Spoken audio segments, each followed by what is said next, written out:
Good morning, Mighty Bulldogs. It's Miss Malukas with your morning announcements. Today is Friday. We finally made it. It's a fantastic Friday, November the 13th. Today is a B-Day.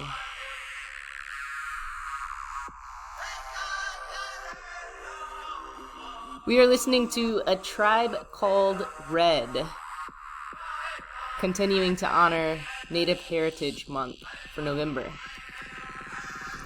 This band is new for me. I just recently learned about the electric powwow.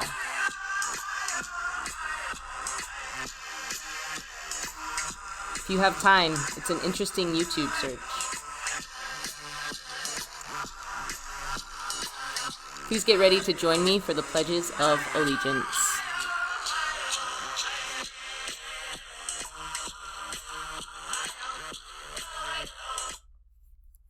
I pledge allegiance to the flag of the United States of America and to the republic for which it stands, one nation, under God, indivisible, with liberty and justice for all.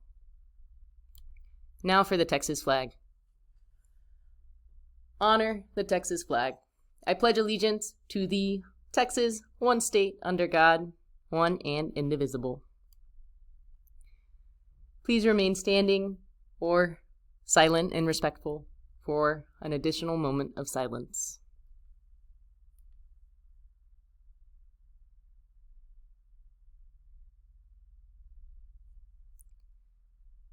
Awesome. Thanks, guys. So I have some super exciting news. Very excited to talk about this next slide. It's that time of year. I can't believe it. But we have students who are already accepted into colleges. A huge congratulations to Ashley Benitez for getting accepted to Texas A&M University Corpus Christi, Concordia University, and the University of the Incarnate Word. Leanne Franco, Concordia University. Evelyn Hernandez, Texas A&M University Corpus Christi, University of North Texas, Dallas. Desiree Mendoza, Concordia University. Maiko Tercero, Concordia University. Salma Rivas, Concordia University. Emily Tovar, University of the Incarnate Word. Litsi Vaca, Texas A&M University Corpus Christi and Concordia University. And Lorena Zarzosa, Rockford University. Huge congratulations to those acceptances. And a huge shout out as well. Big congrats to Crystal Juarez for being a Gates Scholarship finalist and a Questbridge Scholarship finalist. These are massive. Gates is a lot of money, and then Questbridge, if you get that, Crystal, if Crystal gets this, it'll be full ride for all expenses paid for the university, and then also for living expenses as well. It's a huge deal. I know you've worked incredibly hard. All of these students, all of you guys have worked really hard, and it's paying off. There is an end in sight. Please congratulate these students, and those of you who are still working towards that, our 6th and our 7th and our 8th graders, you guys, there is a reason. There is a reason we do this. Congrats, guys.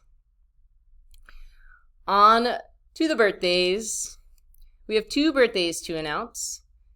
Kimberly, happy birthday, Kimberly in 6th grade, and Kevin Suarez Acuna in 8th grade. Happiest of happy birthdays. You guys are so lucky your birthday's on a Friday. I hope that you enjoy your day and you have a great weekend as well. You share your birthday, as always, with tons and tons of people in the world. You share your birthday specifically with Whoopi Goldberg from Sister Act. There's some other movies, but I really like Sister Act. You share your birthday with Jimmy Kimmel, great TV host and comedian.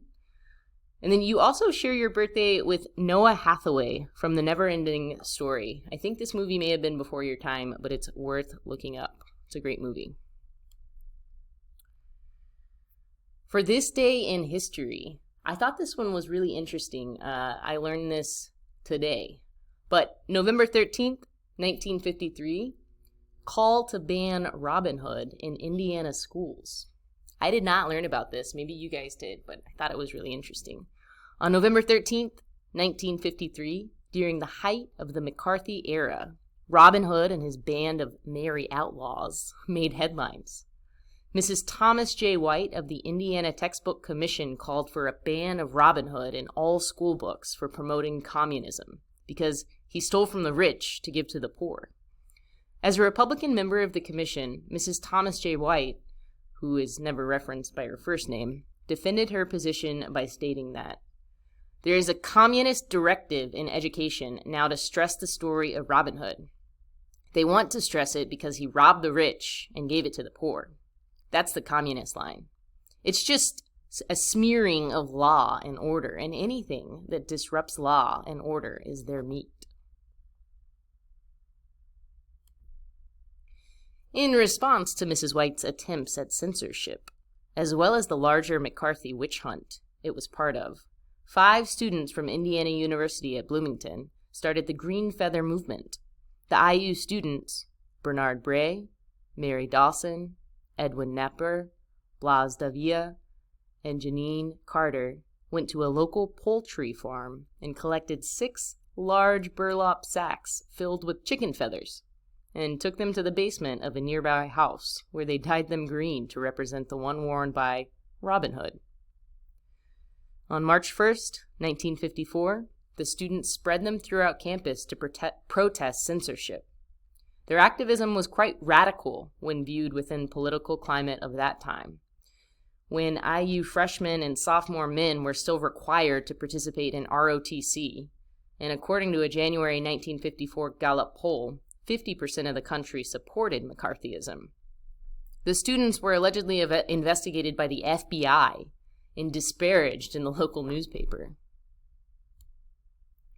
The Green Feather Movement inspired solidarity actions on campuses throughout the country, illustrating the power of student activism. At the University of California, Los Angeles, students planned to march in support of the Green Feather Movement. Unfortunately, the pens they ordered for the march did not reach them in time. Instead, similar to the IU group, they went to the local poultry shop to purchase feathers and dyed them green. Green feathers were spread throughout campus during the march, which featured a crier dressed as Robin Hood, followed by 200 students dressed as his merry men.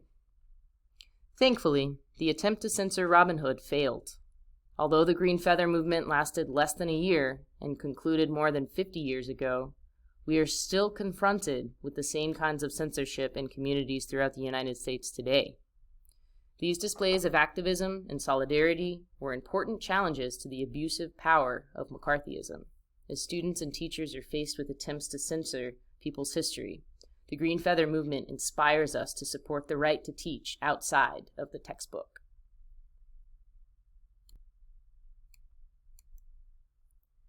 As I mentioned earlier, November is still Native American Indian Heritage Month.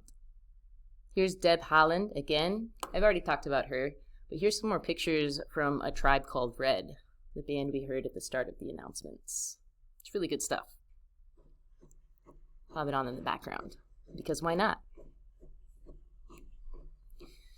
Middle School Only AR Challenge. Remember, this one is celebrating growth, so it doesn't matter what happened before the start of the challenge, before the start of this week. What matters is how much you're reading as a homeroom from Monday until November 30th. At current, Miss McGrew's homeroom is in the lead for 6th grade, Miss Patterson's homeroom in the lead for 7th grade, and Miss Sathry is still in the lead for 8th grade, sorry. Come on, guys, you can do it. Read over the weekend. Let's see what happens. This is new! I'm so excited about this. Next week, we are celebrating Spirit Week at Idea Montopolis.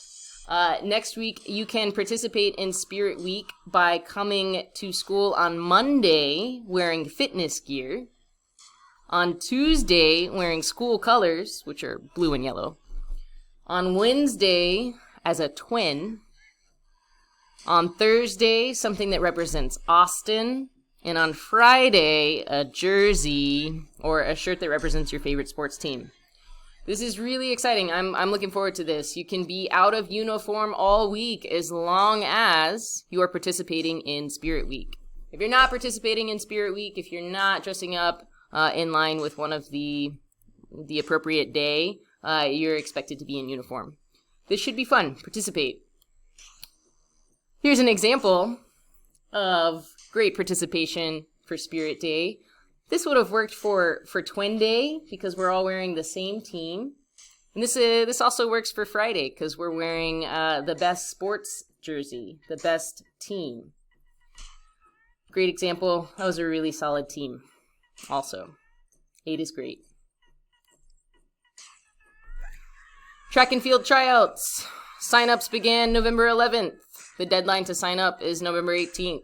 Practice begins when we get back from Thanksgiving break. This has not changed. Pause the screen or ask your homeroom teacher to pause this screen if you're interested in buying IDEA swag. Here's the schedule. No change there. Info on IDEA. Great school. Good stuff. Attendance is still important. We are continuing to call home. You may have received a call. Again, if you're listening to me, you probably are showing up. But hey, remind your friends. Come to school. It's a good place to be. Come to school, we can teach you. Come to school, you can learn. Tell your friends. Wear your mask. Reach out with questions. 512-814-5326. Also, follow us on Facebook. Always remember that Bulldogs are determined, optimistic, generous, and strong. And if no one else tells you today, remember that we love you, believe in you, and always will. I love you guys so much. So proud of you. It's Friday. Today's going to be a great day. Look forward to seeing you and talking to you and hearing about all the great things that you're doing. Enjoy Move This World.